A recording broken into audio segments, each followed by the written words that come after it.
for the replays coming up at 6 o'clock.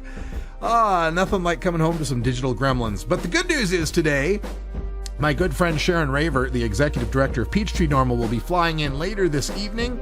So we will have guests here at Rolla J Studios. Maybe we can get her to poke her face on camera tomorrow. All right, stay tuned. The 420 Radio News is next. We're back right after this.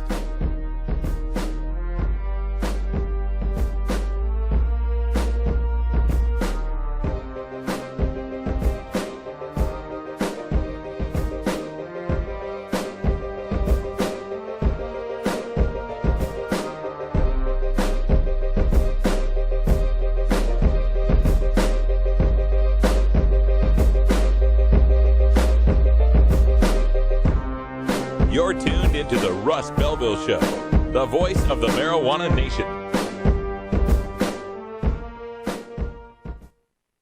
420 Radio, your ticket to the High Times Cannabis Cups. This is Radical Russ encouraging you to take a look at the Weed Blog every day. Johnny Green and the staff at the Weed Blog are on top of all the latest developments in the fight to end marijuana prohibition nationwide. You can even get the Weed Blog on your smartphone by installing the Weed Blog app for iPhone and Android.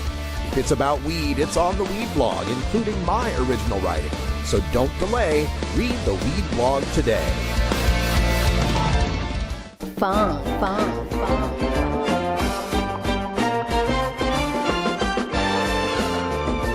What's happening, cool cats? This is Big Daddy, and I want you to cruise on over to the Funky Roller Rink. We'll be grooving all night long. Doors open at 11 Eastern, 8 Pacific, every Thursday night, right here on RadicalRuss.com. Funky-licious.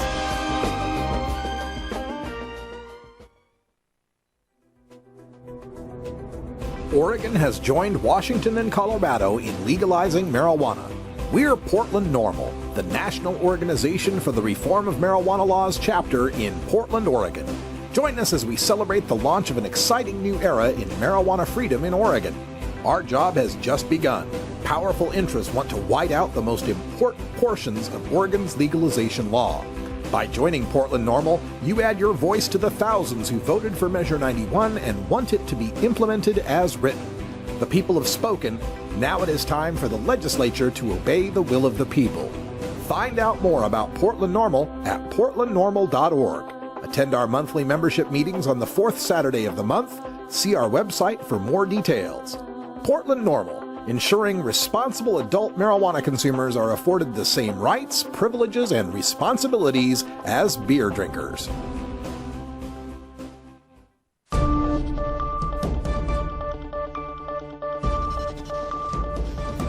It's time for the 420 Radio News, covering the latest headlines in consumer cannabis, medical marijuana, and industrial hemp.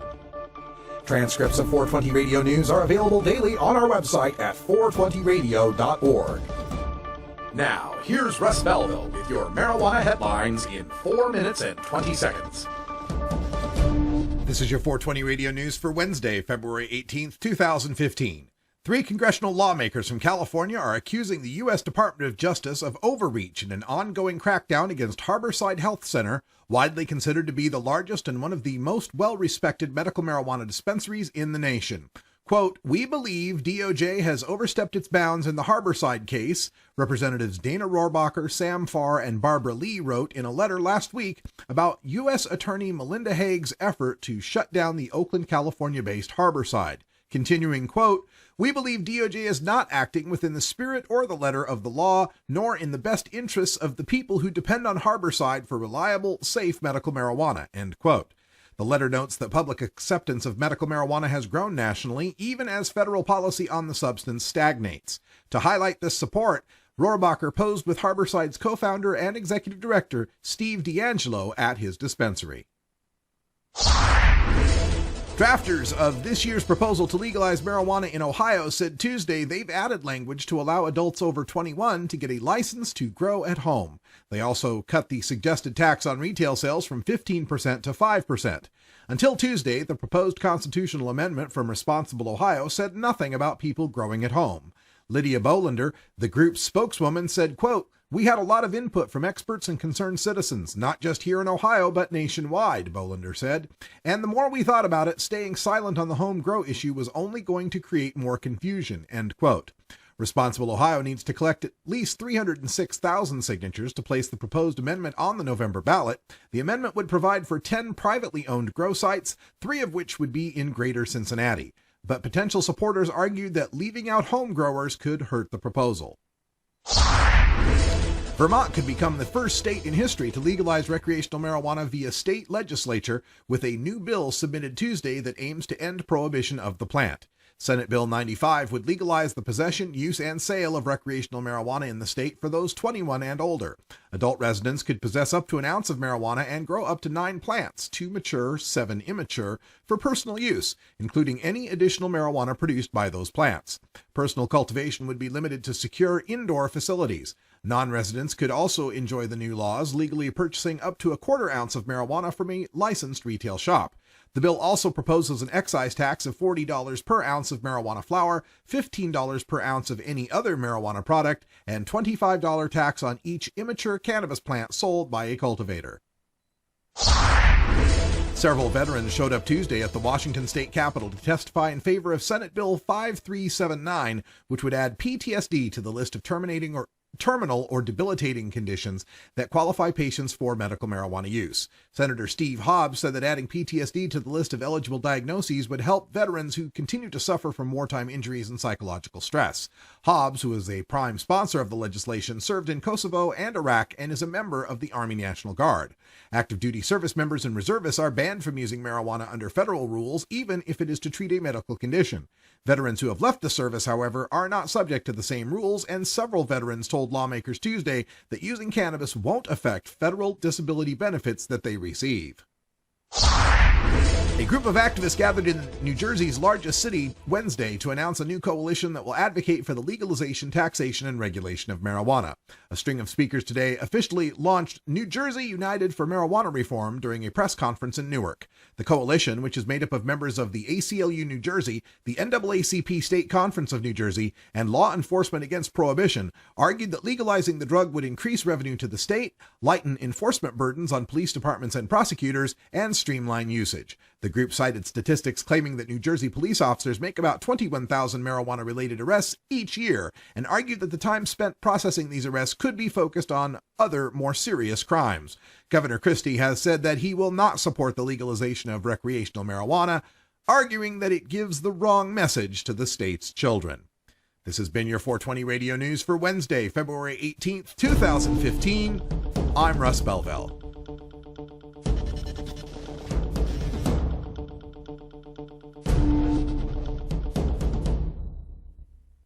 420 Radio, turning red states and blue states green. 420 Radio, tune in, turn on, get highly educated. Tokers, there's no good reason to get your dog stoned. While it might not harm them physically, imagine being a dog who already begs for treats all day, and then imagine that dog having the money. With over 1 billion people in the world, chances are there's somebody out there just like you. There are software engineers, pastry chefs, artists, and people with medical conditions. And what do many of these people have in common? They use marijuana. It's expected that marijuana will be legalized in California. And when that happens, what will be the biggest concern? Safety. That's where we come in. High Def Transit is a discreet shuttle service that also serves as a mobile vapor room. Members can medicate on board, while our certified drivers get you to your destination safely, so you can enjoy the ride. So hop in, make friends, and ride safe. High Def Transit.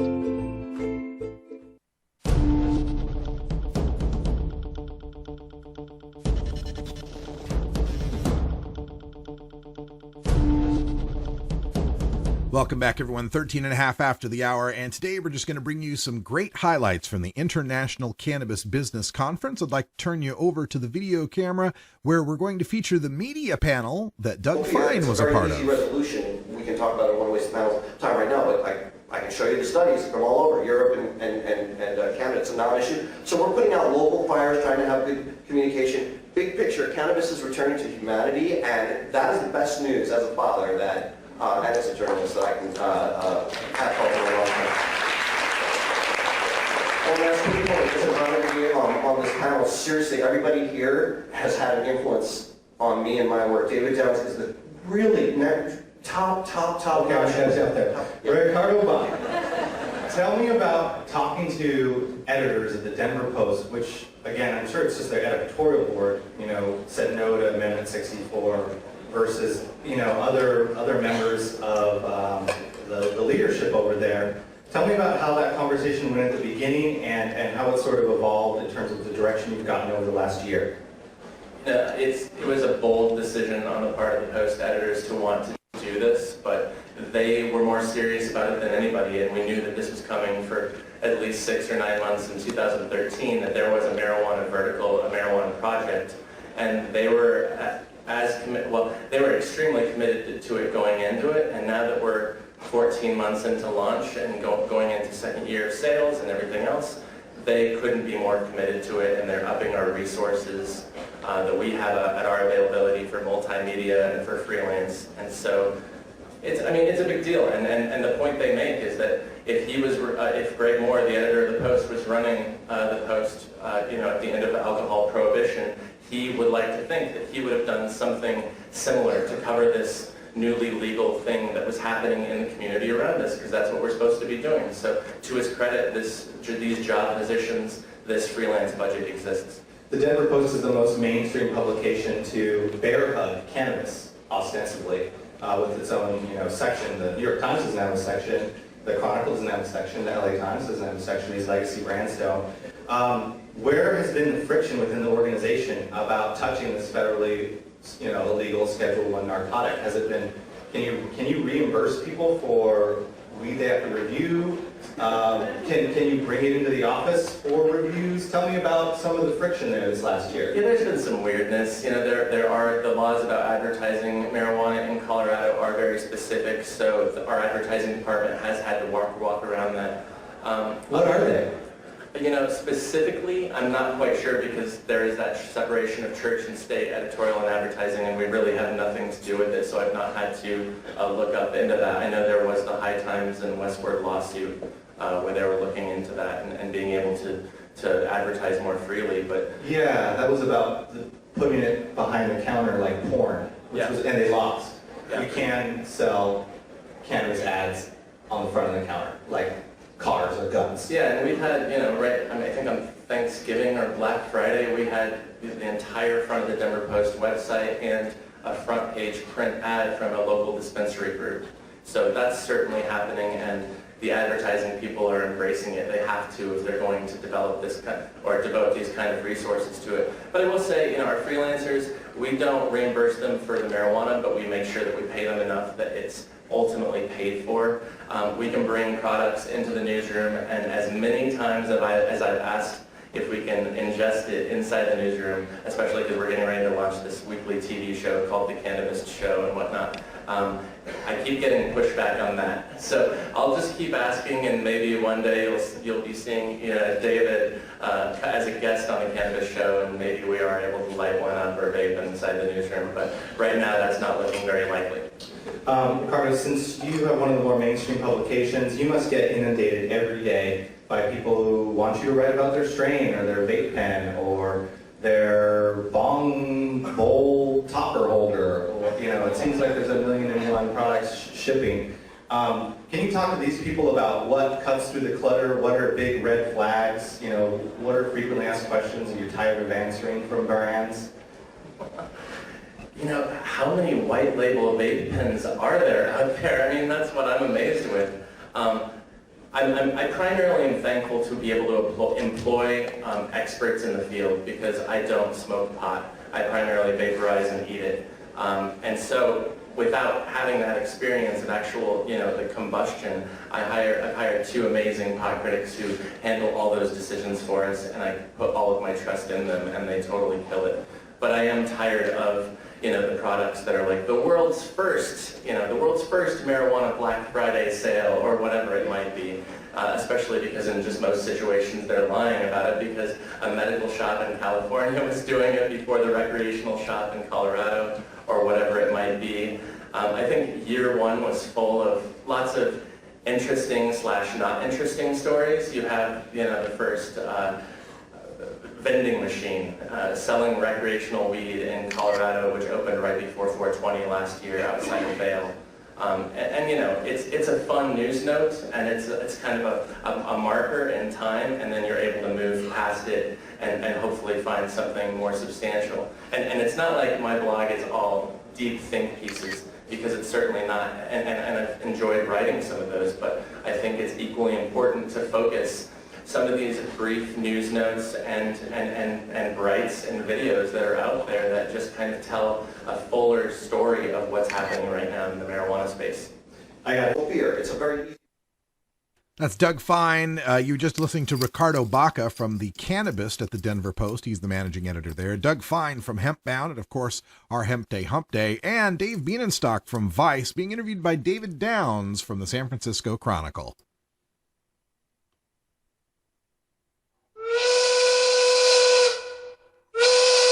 I'm sorry, Dave. I'm afraid I can't do that. Liebermater, you know how to tease me when I'm having computer problems, don't you? All right. Well, when we come back, we're going to have more great videos from the International Cannabis Business Conference, whether they're in 4:3 ratio or 16:9 ratio. We don't know. We're just happy that they're showing it all, I guess. Stay tuned. We're going to come back with Dr. Carl Hart and Dr. Stanton Peel giving you some interesting data on the drug war. Stick around. 420 Radio, the world's voice of marijuana legalization. Are you in the market for portable vaporizers now? Get online to vapes.buzz, the quick and easy link to portablevaporizers.now.com. Vapes.buzz has everything you are looking for, including vape pens, herbal vaporizers, e-juice, parts, accessories, and more. Visit vapes.buzz and use promo code 420radio to get 10% off your online purchase, or just give them a call at 866-264-2415. Vapes.buzz. Get vaping, baby! Connect with 420radio.org through social media, on Twitter at 420radio.org, and our Facebook page at 420radio.org. Follow us and like us today. You'll be glad you did. Get.buzz. .buzz is the internet platform that fuels community interest, excitement, and new experiences. .buzz is the premier online destination for internet users seeking the latest news on a variety of topics. .buzz appeals to groups active in blogging, communications, journalism, advertising, and marketing. .buzz offers registrants a stronger alternative to the shrinking namespace of existing top-level domain names, such as .com, .net, and .org. Get your name now at get.buzz. Arguing for the end of adult marijuana prohibition is easy because we have facts, science, reason, compassion, evidence, truth, and logic on our side. It is even easier when researchers catalog it all for us. Learn how to gather the facts on marijuana use, arrests, seizures, rehabs, drug tests, and more in this edition of Drug War Data Mining. Welcome back, everyone. 22 and a half after the hour. In the Drug War Data Mine today, we are going to go to two of the leading researchers on the progressive edge of marijuana and addiction research. First, we'll speak with Dr. Carl Hart. He's the neuroscientist at Columbia University and author of High Price. And then Dr. Stanton Peel will talk a little bit about addiction. Of course, Stanton Peel, well known for many of his self-help books about addiction. We return you back to the International Cannabis Business Conference. And so the question becomes, what does this mean? Well, this isn't new, this sort of increasing level of THC in terms of the sort of average concentration. We've always known how to breed high THC containing marijuana cigarettes. We've always known that. This isn't new, nor is it undesired. In fact, you kind of want a stronger THC cigarette. Then you can take less puffs. And then you decrease some of the other sort of toxicity if you're smoking it, right? And so these kinds of things are not discussed. When we think about alcohol, we think about how you drink vodka versus a beer. You don't drink the two the same. The same applies with THC. So this becomes nothing more than a distraction when we have these sort of statements made about the average THC concentration increasing. But the more pernicious thing that it does is that it does not, we miss the opportunity to provide education to our people. So one of the things that you can do if you think the average THC concentration is increasing and you're concerned, one of the things you can do is that you can stress dose or concentration to novice. You want novice to crawl before they run. You want them to start out with lower doses. But these are the educational opportunities that we are missing. We also miss the opportunity to talk about the experience of the user. If you're tolerant to THC-related effects, this is not so much an issue for you. And we also miss the opportunity to stress the importance of developing tolerance. Oftentimes in science and medicine, we talk about tolerance like it's a bad thing. But when you go to the animal literature, tolerance is protective of neurotoxic effects of drugs. Tolerance isn't a bad thing. Tolerance is a protective thing. And we miss the opportunity to talk to the American public about this. We miss the opportunity to talk to kids about this. If we really want to keep kids safe, you want to stress the importance of developing tolerance. You also want to stress the importance of the environment in which the drugs are taken. If you're talking about novice, you would encourage people to use drugs with more experienced people, as opposed to using them alone and they don't know what they're doing. We have this sort of cultural memory, and we want to make sure that we pass on this information if we want to keep people safe. But if we want to be preachy and moralistic, sanctimonious, this is not consistent with that sort of thing. But if you want to save people, this is what you do. And finally, you want to stress route of administration. Difference between edibles and smoke. You all know when you take the THC and edible, the onset of the effects are delayed compared to smoking. So that means that you don't put a gut load in your stomach when you don't feel an effect after 15 minutes. All of these sorts of things we know from experience, not only from anecdotal experience, we know this from the lab. I have personally given thousands of doses to candidates, to research participants, courtesy of you, the American taxpayer. You fund this work. And so, I think we've laid a good foundation for going into new territory. The title for my talk is Normalizing Drug Use. Stoners in Colorado are pretty considerate. That came off of a website for pot users in Colorado, and to me it says a lot. A lot of people said these things earlier on. We're in a whole new world now that marijuana is legal in several states and in more states coming up. That changes society in a major way, and I realize that some of you just want to have fun, make some money, smoke some dope, but I've got a bigger mission for you, and I think the world does too, and I want to try and lay out what that mission looks like. How are we doing so far with some of the challenges that have already presented themselves along these lines? I mean, we've just legalized drugs in the state. How's that working? What steps should we be taking to solidify that and to go forward? And what will the 21st century look like on drugs in that new world we're describing? I'm interested in addiction. I wrote Love and Addiction in 1975, and I know everybody in this room is thinking, how could a young guy like that have written a book back in 1975? I get that all the time. I'm interested in what addiction is, and I wrote a book called The Meaning of Addiction. And Carl and I are very close in saying addiction is not a function of drugs. And when I wrote Love and Addiction, I was saying two things.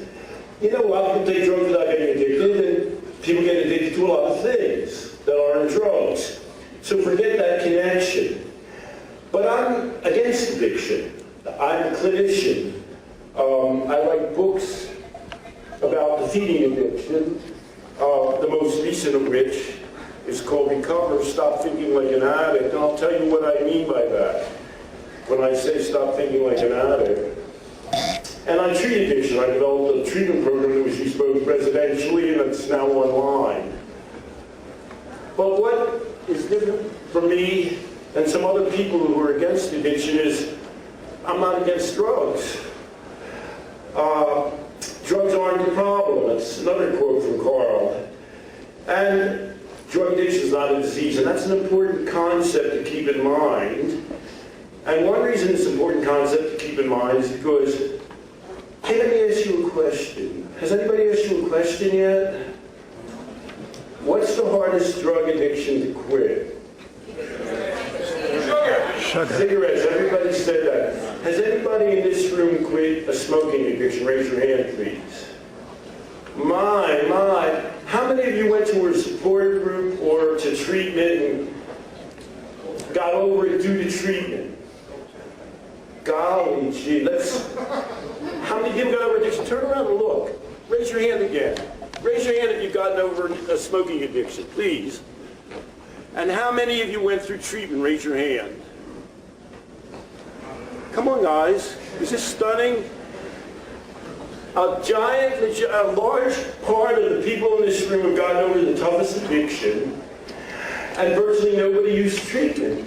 Now I've got something so radical to tell you now, I don't have time to really go into it. A higher percentage of heroin addicts, crack addicts, and alcoholics quit their addictions without treatment than smokers. Do you believe me? Even people who love me don't believe these things, and they're true.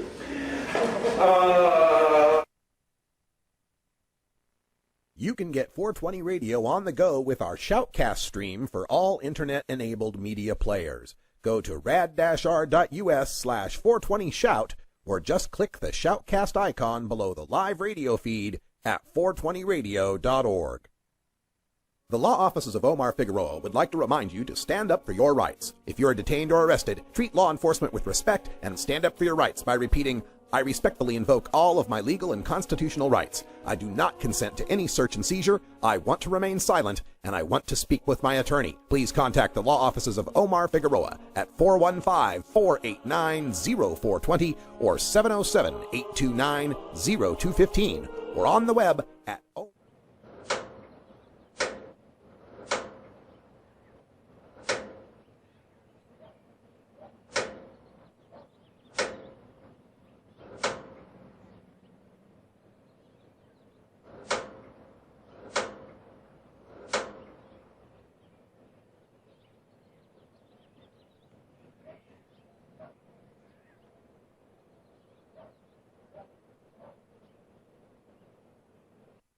Growing plants indoors can be a rewarding hobby, but electricity bills can go through the roof. Then you have to cool down all those big hot lights. It can drive a grower insane. With Lush LED lighting, you can solve many of these issues and double your rewards. Matt and his scientists have developed the perfect light for flowering plants with far less cost and heat. And the results? Very effective. Check out LushLEDlighting.com right now and tell them Radical Russ sent you.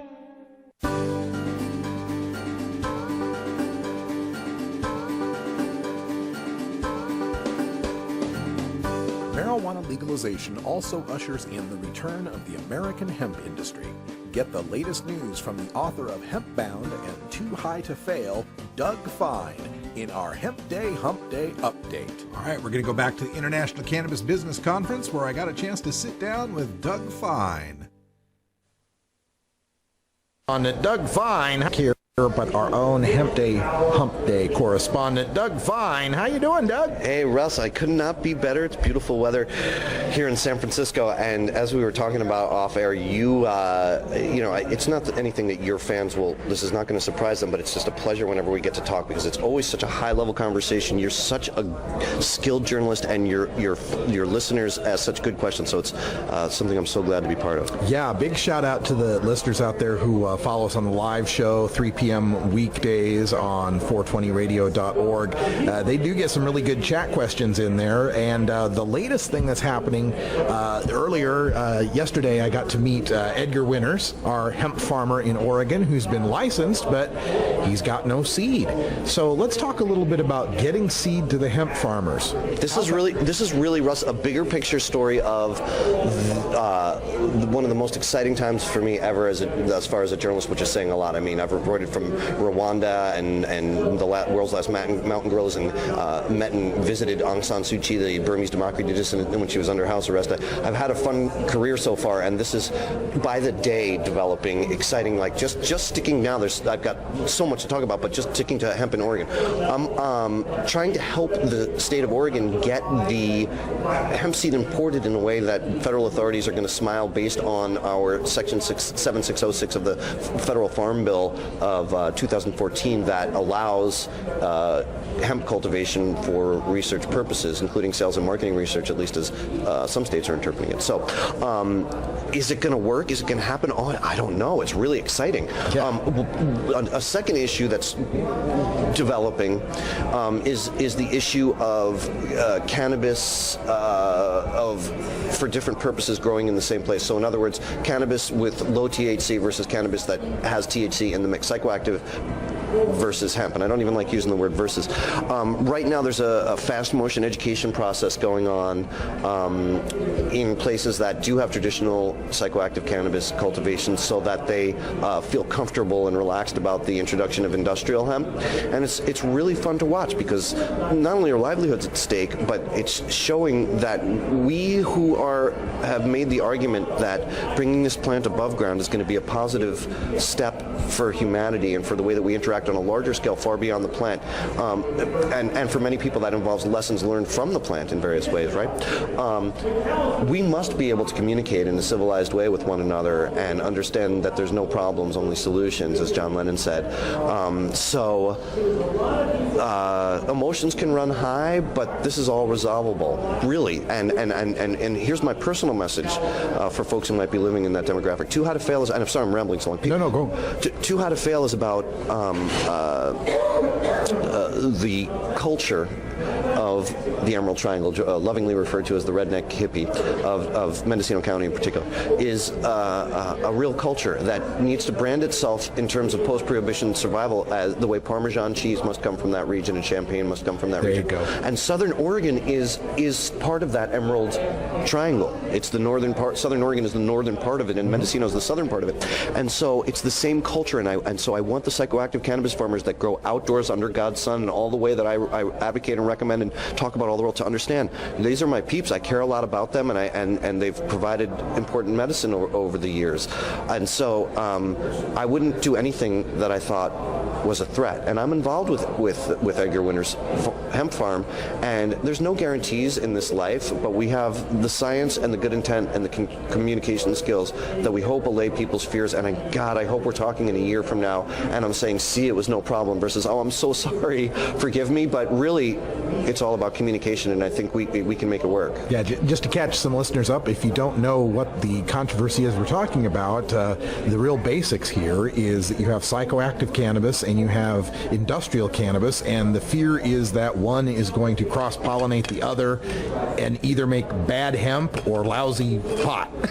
And the people I've interviewed on this who have studied this kind of stuff tend to say that there's a 3-mile zone. If you can get the farms 3 miles apart from each other, that's really not anything we should worry about.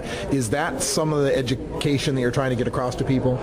Yeah, that's one part of it, and that's, of course, on open ground and, flat fields in Belgium. When you're talking about hilly country, it can be much less than that and safe. There's also a relatively small window of when pollen is happening from the hemp plant of roughly 72 hours. This is all relatively new knowledge for me that I'm in the process of. I'm a student every day. That's fantastic. Sure. As a journalist, right? But I've seen studies, 1997 study out of Hungary on this kind of stuff. So 5 miles is the longest I've heard. It's a European study talking about 7 kilometers. So I'm saying 5 miles. But they also psychoactive and industrial tend to pollinate at different times. It's a different growing length of growing season. So it's really, again, it's about communication.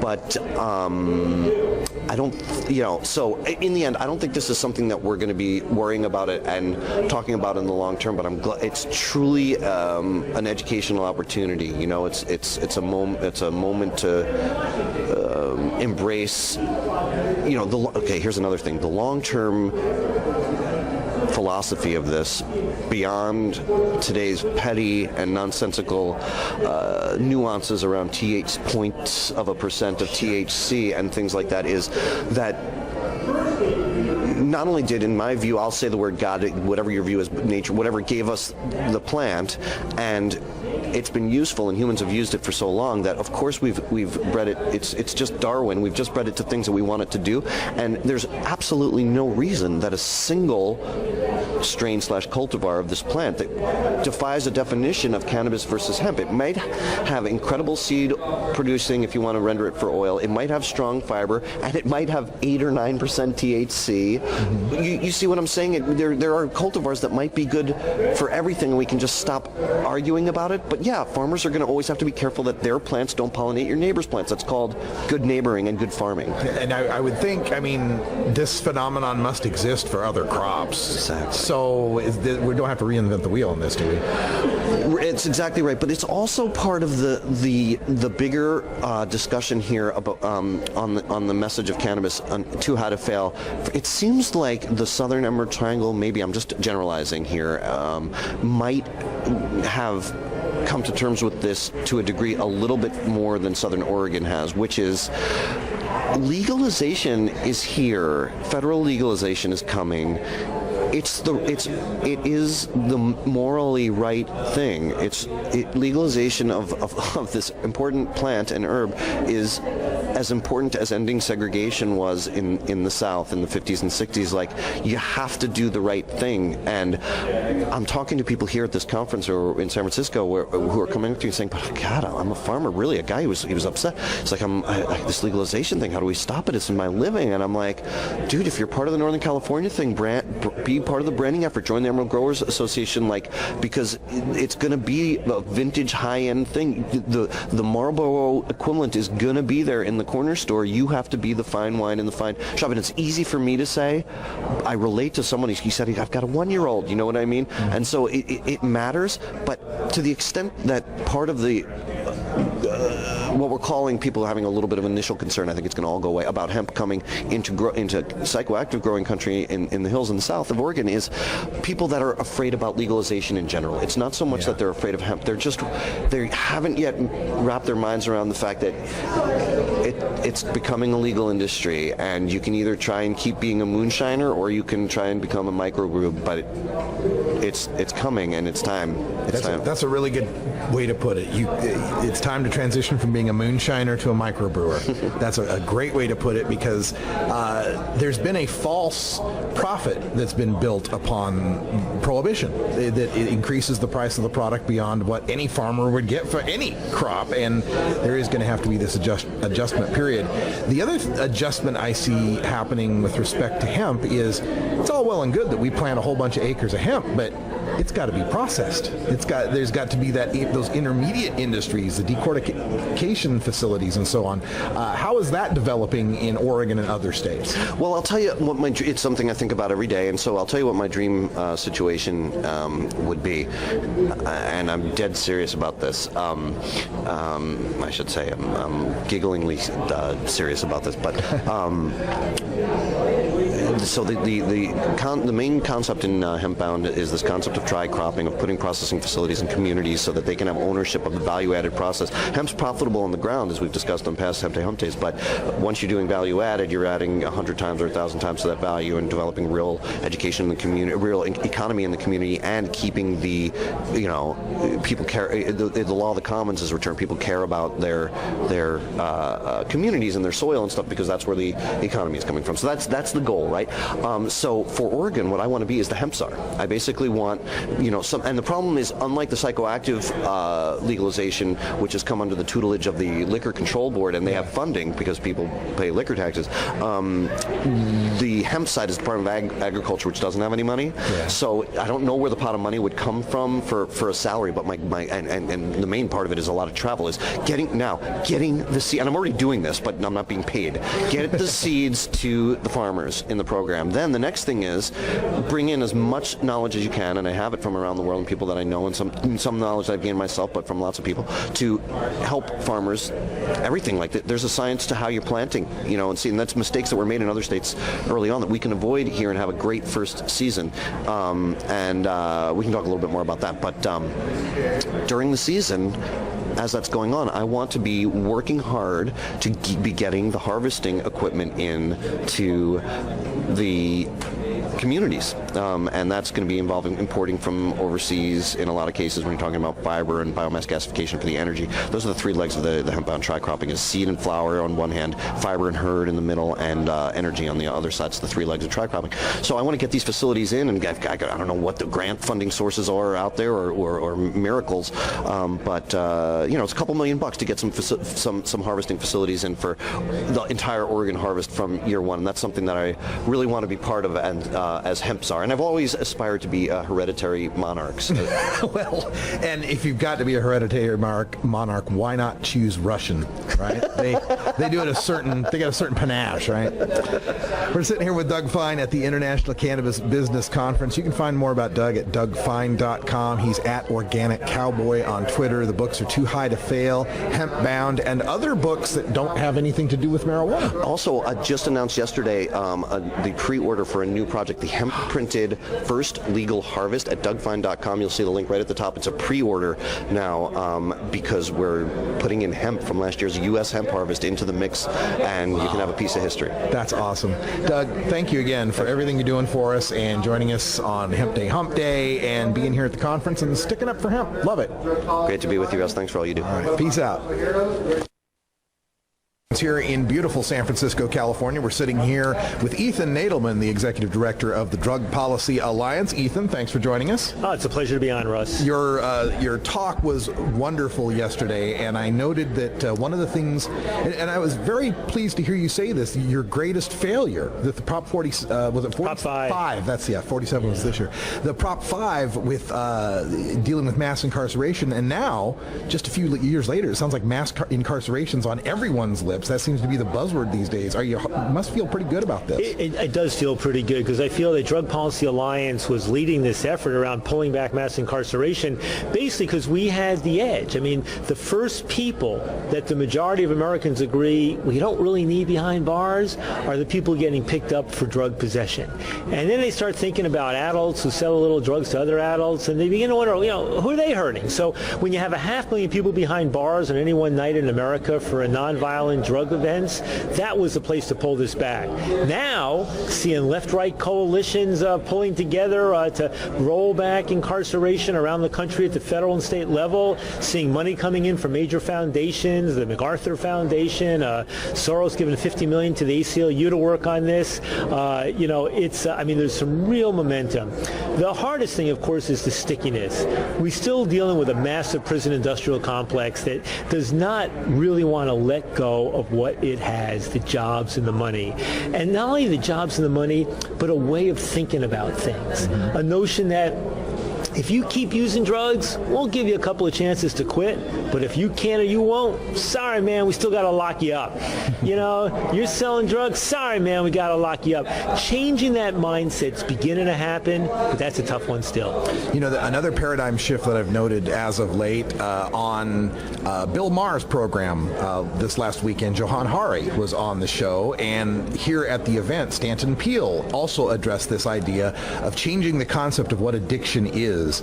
Stanton mentioned, people are addicted to a lot of things, and a lot of things make people addicted, and it isn't always drugs. Does that surprise you that people are coming to understand this new notion of what addiction is, and how does that affect our movement forward in changing drug policy? Well, both Johann Hari in his book, as well as Stanton Peele in his very important writing over the last decades, has pointed out the extent to which oftentimes in America our understanding of drug use and addiction is driven so much by moralisms, by ideology, by the belief in sort of 12-step ideologies, in the notion that sobriety is a great good that needs to be mandated by the state. I mean, the same things almost that led us to prohibit alcohol, alone among almost all Western nations, more or less. That part of the American psyche is so hard to uproot. If you ask the question why the Europeans have been so much more successful than we have been in dealing with drugs, their rates of drug use are not that much different than ours for many countries, but they don't look at drug use and addiction through the same ideological prism. They understand that people who struggle with drug use can then stop using or reduce their using. They understand that most people who use drugs are not addicted. They understand that if you do get addicted, the role of the state should be to try to minimize the harms that a drug addict does to themselves and others, not to lock them up forever and all this stuff. And so I think that how to popularize that notion in America, I mean, it is a great challenge. And when at DPA, about a third of our work, or a little more, focuses on ending marijuana prohibition, right? The legalization of marijuana for medical purposes, the decriminalization, reducing arrests, and ultimately legally taxing and regulating it. The second third of our work is about ending mass incarceration, and especially stopping the flow of people into jails and prisons for nonviolent drug offenses. The third part is the one that remains the most difficult, and that's about treating drug use and addiction seriously as a health issue, not a criminal issue. It's looking what Portugal has been doing, where they don't put anybody in jail for simple drug use or possession. It's looking at what other European countries are doing by allowing heroin addicts to get pharmaceutical heroin from a clinic, which has been enormously successful, but we don't talk about it here.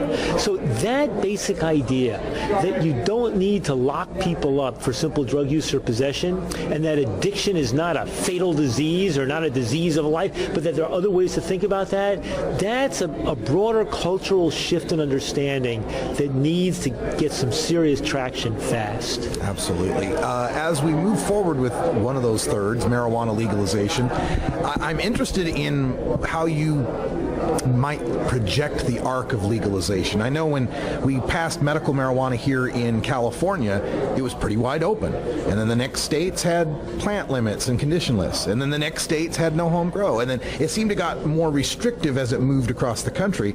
Do you see a similar arc with legalization? I heard you talking about the Ohio thing a second ago. It's going to be, I think it's going to be to some extent different. And I think it's, the thing I don't like about where we're headed is that legalization, the shape of marijuana legalization is going to be driven more and more by large-scale economic interests, right? Mm-hmm. It's the dilemma that I'm facing right now with Ohio, where there's likely going to be a ballot initiative this year in 2015 to legalize marijuana, right? And it's, on the one hand, this initiative is going to end the criminalization of marijuana possession. It's going to try to protect patients. It's going to open up a whole huge industry for distribution and all sorts of other things.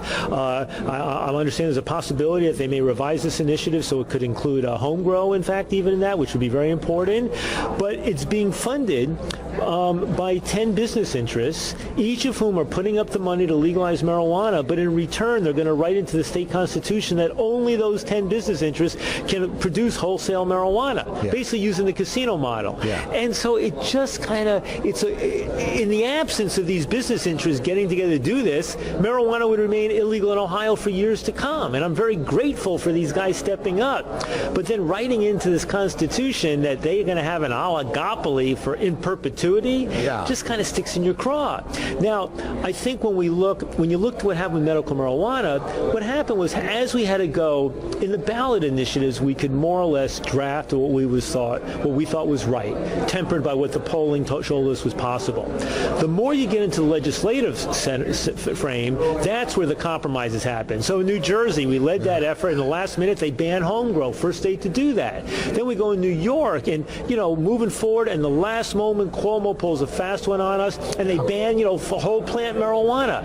So I think the legislative got more and more restrictive on medical. In the case of full-scale legalization, I think what's going to happen possibly is that big business interests may start to fund and drive these ballot initiatives to serve their own interests, and some advocacy groups may be working hand in hand with them rather than trying to check how far that's going. For DPA, with certain principles that we stand for on that, the legislative process is going to be a lot more complicated, and I don't know how that's going to play out. Whether the big business interests will dominate there, whether the public health side or other, the same things that bounded medical marijuana will play out on full legalization, that remains to be seen.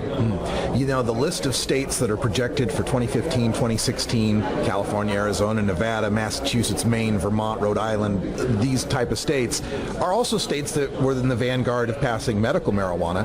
Do you foresee a state jumping that trend and going straight to legalization by any chance? I'll tell you, my friend Travis Maurer, who played a pivotal role in bringing me and DPA to take a serious look at doing Oregon in 2014. I mean, he deserves a huge amount of credit for pulling us in there and getting that thing going. But his roots and his passion are Missouri. Yeah. And what I've told Travis is if the polling there is actually persuasive, which I find hard to believe it will be, but if it is persuasive, we'll take a look at Missouri. I'll also say, there's places like, Arizona was sort of late to the medical marijuana game. So if it does do it, marijuana legalization, it would be sort of jumping over a bunch of others. In New Mexico does not have an initiative process, but there are ways to put things on the ballot. And there's a hostile right-wing governor, Susana Martinez, who doesn't want anything happening, but there's a state, Senate Legislative Committee that just approved legalization just a few days ago in New Mexico. So something interesting can happen there. I don't know what other state. I mean, the real surprise would be Ohio, because Ohio still doesn't have legal medical marijuana. And if they pop through in 2015, it's going to be, I think, a net good. Although I do worry about other business interests rolling with that model with a lot less sensitivity to the broader marijuana interests and, individual interests and medical interests than we've seen in Ohio. Yeah, I've heard that from my listeners in Ohio who say, I don't want the precedent to be set that legalization is up for the highest bidder. And I go, I don't know. If you're living in Kansas and some billionaire comes along and says, hey, I'll legalize for you, but I get to grow everything, how could you turn to a bunch of Kansans who are going to get criminal records and jail and tell them no? No, exactly. If you're in Kansas, I think one might be inclined to say, okay, if you think you can knock out your money's big enough, you get to grow it all, and you knock out the prohibition on possession, et cetera, et cetera. Yeah. And then down the road, we can try to remove your monopoly, but at least you'll have ended the prohibition. I mean, I think to some extent, I'll be talking to the Ohio activists in coming weeks, but already the conversation is guys, I'm with you, I get it, but do marijuana legalization activists want to be in the position of opposing a marijuana legalization initiative that advances much of what they're fighting for, but has this unfortunate feature of creating a constitutionally mandated oligopoly on wholesale production? Tough dilemma, but I think it's raising the kind of tough issues that it's a sign of our movement's maturity that we're being forced to grapple with these really difficult issues. Last issue for you to deal with today, 2016 is coming forth, and we've got a presidential election. Both sides, although Hillary Clinton seems to be, some people say, inevitable. The GOP side, there's a whole bunch of people involved. And I just want to get your thoughts on how you see the legalization and the reform efforts, the end of mass incarceration and all of this, affecting presidential politics moving forward. Well, I think, first of all, I think Rand Paul's running is going to be a very good thing for this issue because he's been good on our issue issues. Very good, one of the best in the Senate. And his comments on marijuana, while somewhat mixed, are getting better and better. I noticed when he went after Jeb Bush on Hannity's show recently, he made his best comments ever about marijuana policy reform. So his heart's with us on this thing from a libertarian perspective. The other Republican candidates, I'm most worried about Jeb Bush, because he's showing a real animosity on this drug issue, a real willingness to be a total hypocrite as one of those guys who smoked a lot of weed, maybe even sold a little weed when he was younger, but no reservations about locking up people and punishing people for that. So I'm curious to see how bad he's going to be or whether he improves a bit. Most of the other Republican candidates don't look a hell of a lot better either. I mean, Christie, we have an office in New Jersey, and we've worked with him on issues like reducing some incarceration and trying to reduce overdose fatalities and even some harm reduction stuff. On medical marijuana, he's kind of been mostly a problem but occasionally helpful, but he's got a real anti-marijuana thing going right now. So he's a real mixed bag on this stuff. On the Democratic side, I was meeting with some folks who are advising Hillary just a few weeks ago, and my advice to them was, look, be no worse than Barack Obama and Eric Holder have been. And those guys, I give them a lot of credit. The White House has been pretty damn good since August of 2013. So it's thinking through what Hillary could do that's at least as good as what they did and maybe a step better. That's going to be the challenge, and whether or not she's open to it. I mean, so far as we know, she doesn't have much of a history with marijuana. Maybe she never did even inhale. And Who she's knows? denied it, actually. She's denied it, so it's quite possible. Meanwhile, we know Barack Obama was kind of marijuana friendly from a very young age, not a very young age, but from a reasonably young age. And so I worry about that. I think she's going to try to get out front on the issues of mass incarceration. I think the Republicans are going to be better and better on that issue too. There's influential right-wing, right and left coalitions that are merging on the issue of ending mass incarceration. I think most of the Democrats whose names get bandied about, I think Elizabeth Warren kind of gets it, but she says she's not going to run. I think Bernie Sanders is going to be out there, but he's one of those kind of old line leftists, old line socialists who's not very culturally comfortable. He kind of votes the right way because he understands it's the right thing to do, but it's never really been his thing. My conversation with Ethan Nadelmann at the International Cannabis Business Conference. You can get that entire video from my Radical Russ YouTube page. Check that out if you want to get the whole thing, plus all the rest of my videos. We'll be showing some of them the rest of this week. That's all the time we got for Hour 1. I'm Radical Russ. Until next time, take care of each other, tokers. This is the Russ Belville Show. The Russ Belville Show is blogging and podcasting daily at radicalruss.com. You take a seed, you plant it, you grow it, you dry it, you roll it, you smoke it. You take a seed, you plant it, you grow it, you dry it, you roll it, you smoke it. You take a seed, you plant it, you grow it, you dry it, you roll it, you smoke it, and it goes down smooth.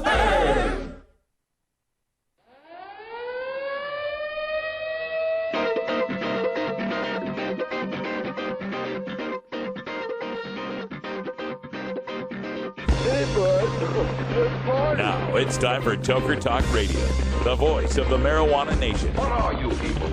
On dope? Where you can toke. I inhale frequently. Or you can talk. I experimented with marijuana and didn't inhale. Or you can toke and talk. 10 federal criminal penalties for possession of up to 1 ounce of marijuana. While we talk about toke on Toker Talk Radio. So, by the way, when it comes to pot, if you're 40 years old, you live in a log cabin in Oregon, you got 12 giant pot plants in your backyard, have a ball. Live from beautiful Portland, Oregon at Rolla J Studios. Hey, this is great. Yes, cannabis. Plus your calls live at 971-533-7111. They're walking on their pants with their cap on backwards, listening to Enema Man and Snoopy Poop Dog.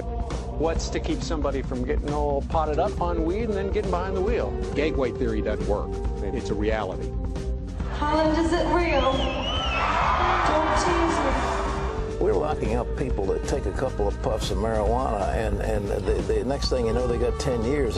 And now, here's your host, the guru of ganja graphics, the sultan of sativa statistics, and the worst nightmare of a reefer mad prohibitionist. A polite, perspicacious, productive pothead with a propensity for PowerPoint. Radical Russ Belville. Welcome Welcome back, everyone. 4:02 in the Pacific Time Zone. Time for Toker Talk Radio. Hour 2 of the Russ Belville Show is on now, and we are live from the Little J Studios. So glad you could be here with us. Had a great weekend in San Francisco. I got to spend Saturday in San Francisco with my wife, Iva, for a wonderful Valentine's Day.